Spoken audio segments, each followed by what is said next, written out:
CNBC आवाज Motilal Oswal studios में आपका स्वागत है। नमस्कार, मैं हूं आपके साथ आशीष चतुर्वेदी और आप देख रहे हैं खिलाड़ी नंबर 1। कल की मार्केट की धुआंधार तेजी के बाद आज सब कुछ बदल गया।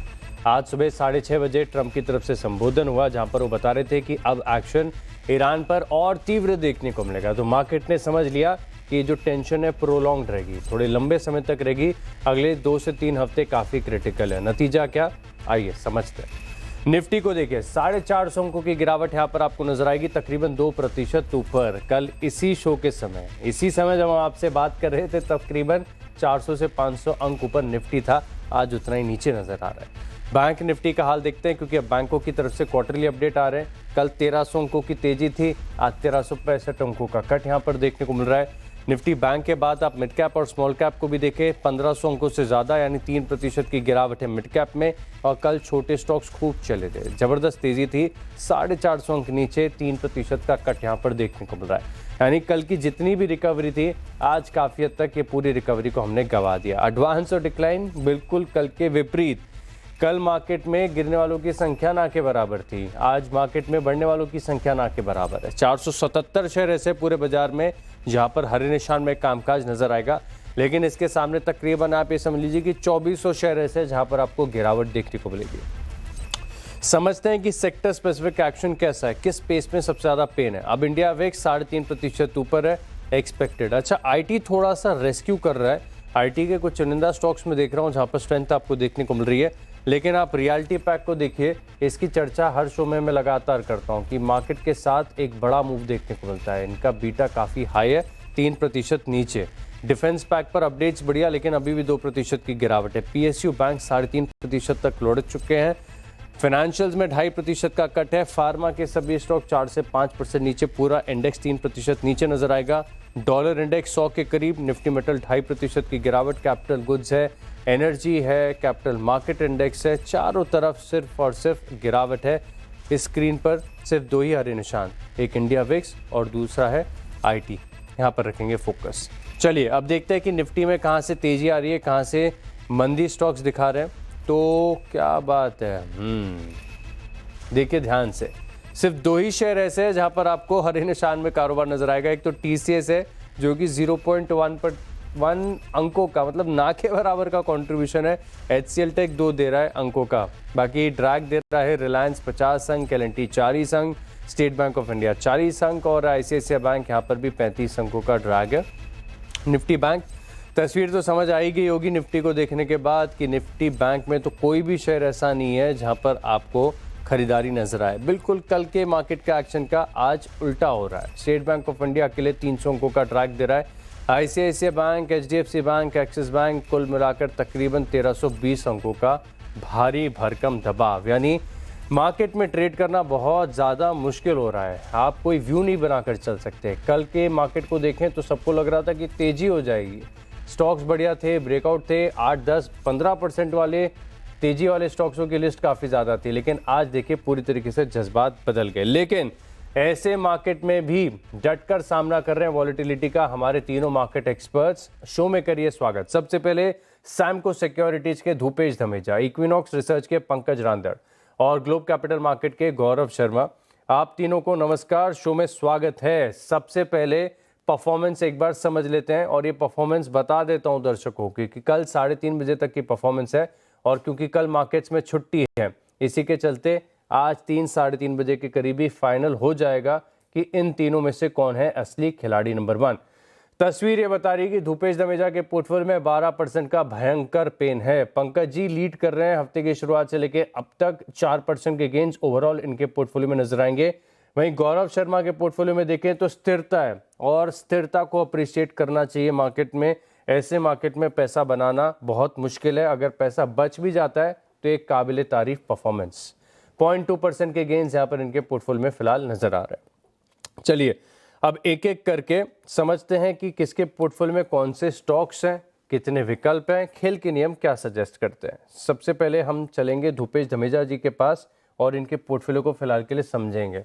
थोड़ी सी रिस्क मैनेजमेंट में गड़बड़ हुई है कि स्टॉक सिलेक्शन में गलत हुआ है, इसको समझते हैं। पोर्टफोलियो स्क्रीन पर आएगा, देखिएगा कि स्टॉक्स कौन कौन से हैं।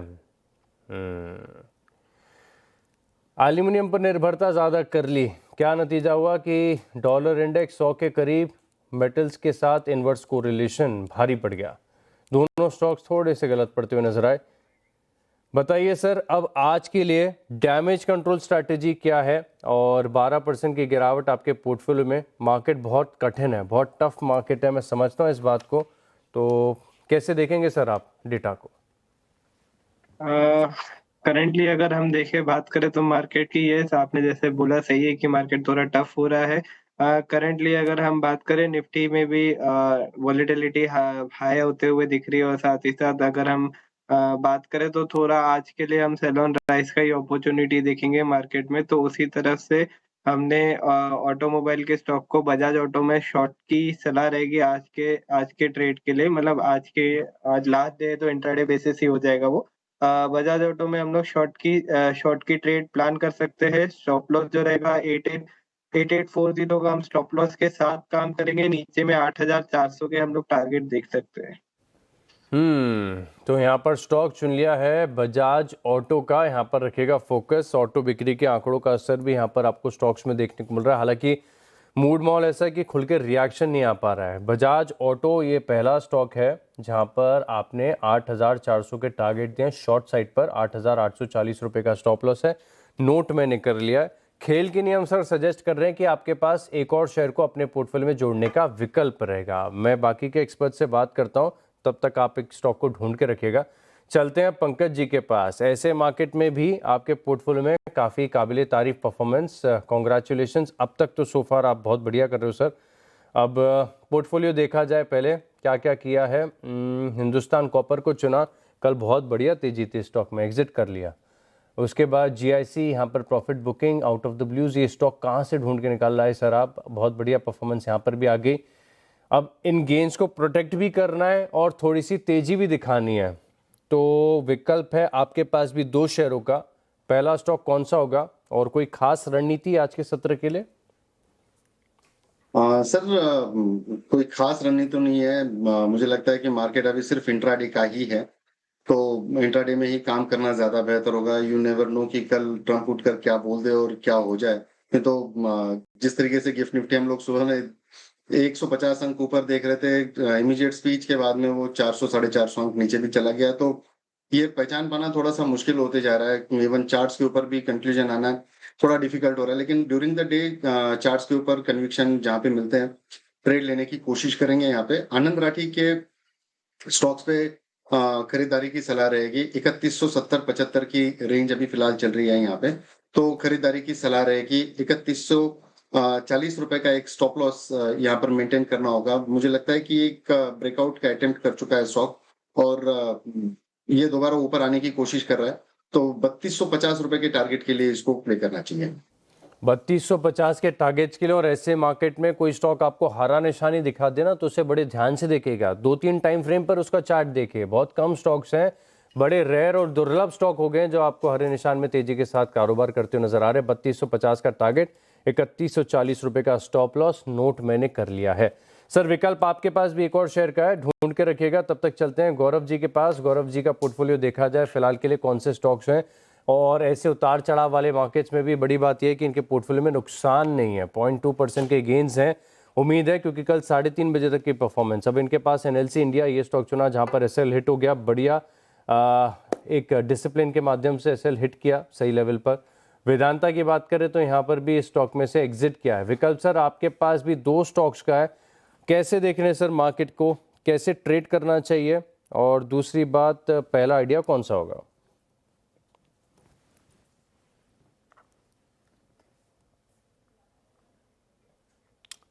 गौरव जी माइक म्यूट पर है, सुनाई नहीं देगा दर्शकों को। Apologies for that. सबसे पहले तो good morning to the viewers and to my panelist. बाजार के अंदर क्लियर कट यहाँ से नेगेटिविटी है, पेसिमिज्म का माहौल है, इसमें तो कोई दो राय नहीं है। एक अच्छे गैप डाउन ओपनिंग के बाद फर्दर स्लाइड किया, अभी कुछ कंसोलिडेट स्थिरता दिखाई दे रही है। Possibility of A intraday bounce यहाँ पे मुझे नजर आ रहा है। देयरफॉर जो मैं स्टॉक चुनूंगा वो अभी पहला स्टॉक तो मैं बाई साइड के लिए चुना है।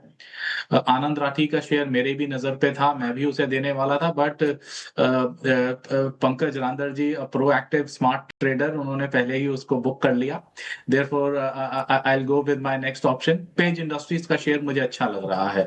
यहाँ पे पेज इंडस्ट्रीज का शेयर 33,700 के अराउंड ट्रेड कर रहा है। बाय की सलाह रहेगी इसमें।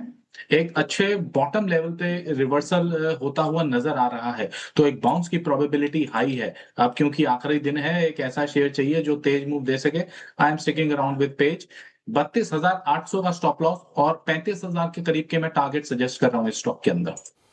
परफेक्ट, फ्लैट खुला था ये स्टॉक और वहां से आप देखें तो मार्केट के साथ ही तेजी यहां पर आई है। अब 3-3.5% का मूव है, डे हाई के करीब कामकाज कर रहा है और बड़ी सटीक रणनीति दर्शकों के साथ शेयर की है कि ऐसा स्टॉक चाहिए जो फिलहाल के लिए थोड़े से बड़े गेंस कम समय पर दे दे। चलिए, एकदम ट्रांसपेरेंसी के साथ 35,000 के टारगेट, 32,800 का स्टॉप लॉस, ये स्टॉक आपने चुना है। तो एक एक आइडिया तो हमारे तीनों मार्केट एक्सपर्ट्स की लिस्ट में शामिल हो गया, लेकिन खेल के नियम हमें ये बता रहे कि एक एक का विकल्प और है। तो अब जो दूसरा स्टॉक होगा सर, आपको पहले बताने का मौका है, बताइए कौन सा। गौरव जी, आपसे पूछ रहा हूँ। मैं अभी वेट करूंगा, आई विल वेट। मैंने दो स्टॉक्स आइडेंटिफाई जरूर किए हैं, one for the buy side और on the sell side, but अभी थोड़ा सा वेट करूंगा। देखेंगे बाजार किस तरीके से रहता है। अगर मेरी कोई स्ट्रैटेजी है ठीक स्टॉक गई, रडार पर है Gaurav ji? Please come again. कोई स्टॉक है रडार पर, कोई खास सेक्टर? यस, मन्नापुरम को मैं कंसिडर कर रहा हूं। अगर स्टॉक के अंदर ब्रेकडाउन आता है, आज के डेज लो के नीचे जाता है, तो ये एक अच्छा कैंडिडेट बन सकता है सेल साइड के लिए। बहुत ही डिसमल कैंडलस्टिक फॉर्मेशन है, अभी एक बाउंस आया हुआ है। अगर यहाँ से बाउंस लूज करेगा तो फर्दर ये इंटेंसिव सेलिंग प्रेशर का शिकार बनेगा ये स्टॉक। तो इस तरीके से मैंने स्टॉक को भी आइडेंटिफाई किया है। I will wait for some time, let's see किस तरीके से होगा। अगर बाउंस आएगा तो फिर बाय की तरफ फर्दर एड ऑन की कोशिश करूंगा मैं। ऑल राइट, मनोपुरम ये शॉर्ट साइड पर रडार पर बना हुआ है। अब पंकज जी, दूसरे स्टॉक के लिए कोई शॉर्ट का आइडिया या फिर खरीदारी के लिए स्टॉक ढूंढा आपने? जी आशीष जी, जैसे प्रॉमिस है मैं ट्रेड तो दूंगा ही और बाय साइड पे ही ट्रेड रहेगा। मेरी नजरें जो है लिंडे इंडिया के ऊपर है। 6,965 की रेंज में भी ये फिलहाल ट्रेड कर रहा है। अगर 15 मिनट की करंट कैंडल देखते हैं तो काफी स्ट्रॉन्ग इसके अंदर रेजिलियंस देखने मिल रहा है। वॉल्यूम एक्टिविटी बेहद शानदार नजर आ रही है, तो यहाँ पे खरीदारी की सलाह रहेगी। स्टॉप लॉस जो रहेगा इसका मुझे लगता है कि 6,920 रुपए का एक स्टॉप लॉस यहाँ पर मेंटेन करें। ऊपरी लेवल पर जो टारगेट निकल के आ रहा है, मुझे लगता है 7,100 रुपए तक के रेट्स यहाँ पर देखने मिल सकते हैं। 7,100 के टारगेट सिलेंडर इंडिया में कमजोर मार्केट में भी बिल्कुल फ्लैट है, थोड़ी सी गिरावट ना के बराबर, लेकिन उसके हिसाब से देखें तो जहां से खुला स्टॉक ऊपर आए, मार्केट में रिकवरी आती है तो स्टॉक कमाल कर सकता है। 7,100 के टारगेट के लिए रखेगा यहाँ पर खास फोकस। दुपे जी, कोई कन्विक्शन वाला स्टॉक ढूंढा है आपने? मैं थोड़ा वेट यहाँ पे करना चाहूंगा। वेट एंड वॉच की रणनीति यहाँ पर ही अपनाते हुए नजर आ रहे हैं। तो फिलहाल के लिए अगर आप देखें तो हमारे जो तीनों मार्केट एक्सपर्ट्स हैं, इनके पोर्टफोलियो पूरा हो चुका है, यानी 2-2 स्टॉक्स ऐड करने का विकल्प था, दोनों स्टॉक्स यहाँ पर ऐड कर लिए गए। तो चलिए एक काम करते हैं, एक छोटे से ब्रेक। ऑयल मार्केटिंग स्टॉक्स की यानी HPCL, BPCL और IOC, यहाँ पर क्रूड में तेजी का बिल्कुल विपरीत असर यहाँ पर देखने को मिल रहा है। कल इन स्टॉक्स में ठीक ठाक एक्शन था, आज तीनों स्टॉक्स आप देखें तो एटलीस्ट 4 से लेकर 5% तक की गिरावट यहाँ पर देखने को मिल रही है। क्या कारण है, पूरी रिपोर्ट जानते हैं मेरी सहयोगी श्रेया ठाकुर से। श्रेया, बताइए। देखिए आशीष, OMCs आज पूरे स्पेस में अगर आप देखें तो काफ़ी गिरावट देखने को मिल रही है। जैसा कि आपने चार्ट दिखाया, BPCL, IOC, HPCL में ज़्यादा प्रेशर आज के सत्र में देखने को मिल रहा है। दरअसल इसके पीछे का कारण है ETF हाइक। अब इस पर नोमुरा की रिपोर्ट आ गई है। ETF हाइक से इन कंपनीज को कैसे नुकसान हो रहा है, इसका पूरा गणित समझ लेते हैं। तो गवर्नमेंट ने एविएशन टर्बाइन फ्यूल की जो कीमत है वो 8.5% बढ़ाई है। ये हाइक डोमेस्टिक फ्लाइट्स पर लागू होगा। अब प्रॉब्लम ये है कि नोमुरा के मुताबिक ये हाइक ब्रेक इवन प्राइस से काफ़ी नीचे है, क्योंकि अगर आप बात करें तो current refinery transfer prices high होने की वजह से OMCs को अभी भी 64 रुपए प्रति लीटर का नुकसान झेलना पड़ रहा है। अब मार्केट स्ट्रक्चर ये है कि ETF सेल्स जो है वो OMCs के टोटल मार्केटिंग वॉल्यूम के 200 से माफ कीजिएगा 2 से 6% का मार्केट है, शेयर है। तो यानी कि जो इम्पैक्ट है वो नेग्लिजिबल है, लेकिन फिर भी इम्पैक्ट तो है, नुकसान तो हो रहा है। और नुकसान कुछ आंकड़े इस प्रकार है। तो IOC को 23,600 करोड़ का नुकसान हो रहा है। बीपीसीएल को 9,500 करोड़ से ज्यादा का नुकसान हो रहा है। वही एचपीसीएल की बात करें तो यहाँ पर 5,300 करोड़ के आसपास का नुकसान हो रहा है। तो यानी कि एचपीसीएल बीपीसीएल को थोड़ा कम नुकसान हो रहा है आईओसी के कंपैरिजन में, लेकिन यहाँ पे नुकसान तो देखने को मिल रहा है। अच्छा, टोटल एटीएफ डिमांड जो है वो करीब करीब 65% डोमेस्टिक एयरलाइन से आता है। तो एटीएफ हाइक का ओएमसीज पर ये नेगेटिव असर पड़ेगा। हालांकि नोमुरा का मानना है कि जो हाइक है वो उतना ज़्यादा नहीं हुआ, इससे ज़्यादा होता तो और यहाँ पर प्रेशर देखने को मिल सकता है, लेकिन नुकसान तो हो रहा है। एटीएफ प्राइस सिंबलिक रिलीफ है, इस पर ज़्यादा रिलीफ नहीं है, लेकिन एटीएफ पर लॉस मेकिंग जोन में तो है ओएमसीज, इसलिए ये प्रेशर आज के सेशन में आपको देखने को मिलेगा। यही कारण है कि सभी ओएमसीज में आप देखें तो बड़ी गिरावट के साथ कामकाज नजर आ रहा है। धन्यवाद श्रेया हमारे साथ जुड़ने के लिए और ये रिपोर्ट हमारे साथ शेयर करने के लिए। चलिए इन स्टॉक्स के ऊपर राय ले लेते हैं और एचपीसीएल की बात करते हैं, क्योंकि कंपैरेटिवली थोड़ा सा ज़्यादा गिर रहा है। अब ऑलमोस्ट 5% की गिरावट इस स्टॉक में देखने को मिल रही है। पंकज जी, चार्ट देखकर बताइए, एचपीसीएल और लुढ़क सकता है या फिर रिकवरी आएगी? आशीष जी, काफी ओवरसोल्ड हो चुका है। मुझे लगता है कि रिकवरी के चांसेस थोड़े ज्यादा हाई है। 314 रुपए का एक स्टॉप लॉस लगाकर यहीं से बाइंग बेट ली जा सकती है। एक बेस बना हुआ है 318 रुपए 50 पैसे के आसपास का, वहीं से मार्केट ये एक रिबाउंड होने की कोशिश कर सकता है। तो मुझे लगता है कि 314 रुपए का स्टॉप लॉस मेंटेन करें। ऊपरी लेवल पर 330 रुपए तक के भाव देखने मिल सकते हैं। बाय करने की सलाह रहेगी। ऑलराइट, खरीदारी करने की सलाह यहाँ पर है। ओवरसोल्ड है स्टॉक, काफ़ी ज़्यादा लुढ़क चुका है, यहाँ पर इम्पैक्ट आ सकता है।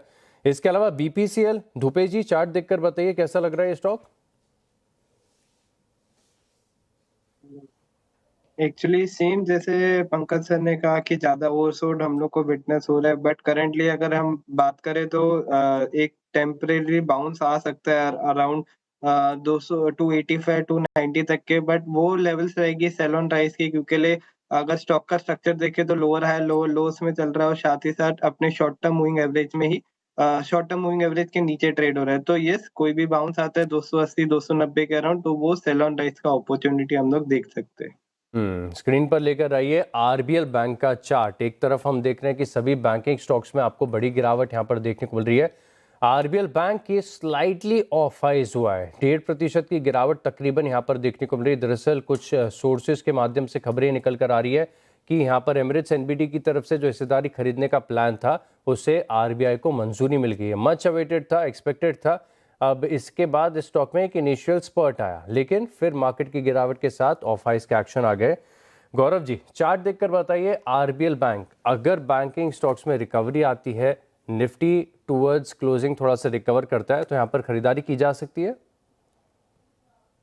Ashish ji, firstly RBL bank मैं कहूंगा एक आउट परफॉर्मर रहा है, ना ही अपने बैंकिंग क्षेत्र में बट एक ओवरऑल भी अगर मैं देखूं तो कंप्लीटली साइडवेज, कोई गिरावट का असर नहीं है। अभी भी कंसोलिडेट कर रहा है, रेंज बाउंड प्राइस एक्शन है। मैं करंट लेवल पे तो बाय की सलाह नहीं दूंगा बिकॉज अभी भी एक नैरो रेंज में ट्रेड कर रहा है, लेकिन जिन व्यूअर्स के पास पोजीशन है वो अपनी पोजीशन को उन्हें होल्ड रखना चाहिए। इस स्टॉक के अंदर मुझे गिरावट के कोई संकेत नहीं नजर आ रहे। बाय करनी चाहिए या मोमेंटम प्ले करना होगा। 310 का वेट करें, 310 का ब्रेकआउट निकलता है उसके ऊपर बाय करें फॉर 330 340 टारगेट्स के लिए। अभी थोड़ा वेट एंड वॉच करें। वॉच की रणनीति यहाँ पर फिलहाल के लिए अपनानी चाहिए। सेटअप हालांकि अच्छा है, लेकिन इन स्तरों पर खरीदारी नहीं की जा सकती। तो चलिए इस ऑडियो का रिपोर्ट कार्ड। सबसे पहले धुपेश दमेजा का पोर्टफोलियो स्क्रीन पर। बजाज ऑटो शॉर्ट की राय 8400 का टारगेट यहाँ पर निकल कर आ रहा है। देखते हैं बजाज ऑटो क्या कर रहा है। चलिए 0.4% की तेजी दे रहा है इनके पोर्टफोलियो में। वहीं देखा जाए पंकज रांदड़ जी के पोर्टफोलियो को तो 2 ट्रेडिंग आइडियाज, आनंद राठी वेल्थ और लिंडे इंडिया, दोनों पर खरीदारी। अब इन स्टॉक्स में जिन तरह से आपके साथ शेयर किया है, आनंद राठी वेल्थ 1% ऊपर आ गया, लिंडे इंडिया बिल्कुल भाव के करीब है। वहीं गौरव शर्मा के पोर्टफोलियो में देखें तो स्टॉक का आइडिया है केवल पेज इंडस्ट्रीज हाई कन्विक्शन 35,000 के टारगेट के लिए, और पेज इंडस्ट्रीज लगभग डे हाई के करीब था और उन स्तरों से 0.3% थोड़ा सा ऊपर ही आया है। फाइनल परफॉर्मेंस कहती है कि नंबर 1 पर चल रहे हैं पंकज रांदड़ ऑलमोस्ट 5% के गेंस के साथ। गौरव जी के पोर्टफोलियो में थोड़ा सा फ्लक्चुएशन, लेकिन स्टेडी परफॉर्मेंस है। वहीं धुपेश दमेजा के पोर्टफोलियो में 14% का भारी भरकम नुकसान। आप तीनों का बहुत बहुत धन्यवाद हमारे साथ जुड़ने के लिए और एक कन्विक्शन वाले आइडिया शेयर करने के लिए। इसी के साथ खिलाड़ी नंबर 1 में इतना ही, लेकिन आप बने रहेंगे CNBC आवाज़ के साथ। नमस्कार।